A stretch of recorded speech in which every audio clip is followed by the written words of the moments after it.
Welcome into another Purple Insider Extra. Jonathan Harrison here, once again joined by Purple Insider's Matthew Coller. So, Coller, Week 18 is finally here, and there's still one final spot in the NFC playoffs yet to be locked up, with three teams fighting for said spot: the Packers, Lions, and Seahawks.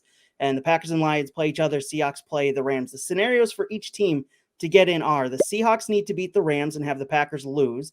Lions need to beat the Packers and have the Seahawks lose. And all the Packers need to do is win, and they're in. And, well, in all of the NFL's infinite wisdom, they decided to put the Packers-Lions game as the Sunday Night Football game, which is after the Seahawks-Rams game. So, theoretically, the Seahawks could win and thus eliminate the Lions, which would most likely mean the Lions either don't play their starters or they kind of take it easy in that Sunday night game, since they're already eliminated and don't probably want to lose anybody for the entirety of next season in a meaningless Week 18 game, thus making for what should be an easy win for the Packers and eliminating the Seahawks.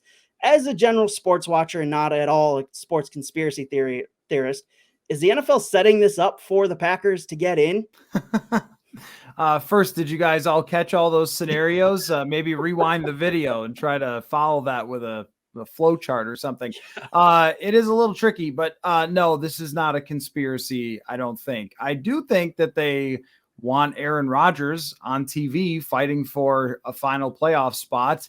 But, you know, when it comes to that game, I don't see any way that Dan Campbell would rest starters when it's the final game. I mean, he's going to play his guts out no matter what. I mean, you watch the way Dan Campbell from day one of Hard Knocks all the way to going 1-6, fighting their way back into this to have a chance on the last day. If they get eliminated, I think they're still going to leave everything out there and try to beat the Packers. The fact that it's a division matchup as well, I mean, there's really no better feeling other than getting into the playoffs with a win than being able to knock your division foe out of it. So I think I understand it. Maybe there was a better matchup that would have a true win and you're in type of scenario.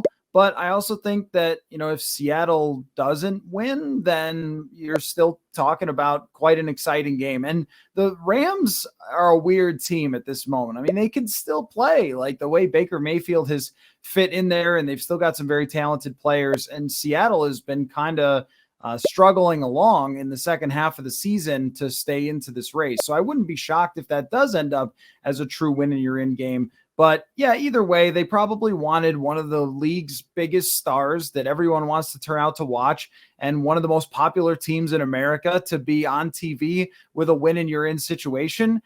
So I don't blame them for doing it. And I don't think that that, you know, you're going to see the refs try to get Green Bay in, even though I know that fans here in Minnesota will certainly think that if Green Bay does make the playoffs. But I think we should give the Lions some credit that they're going to give everything they've got, even if they're officially eliminated. That's been another Purple Insider Extra for Bring Me the Sports. Be sure to rate, review, and subscribe to the Purple Insider Podcast wherever you get your podcasts. Talk to you next time.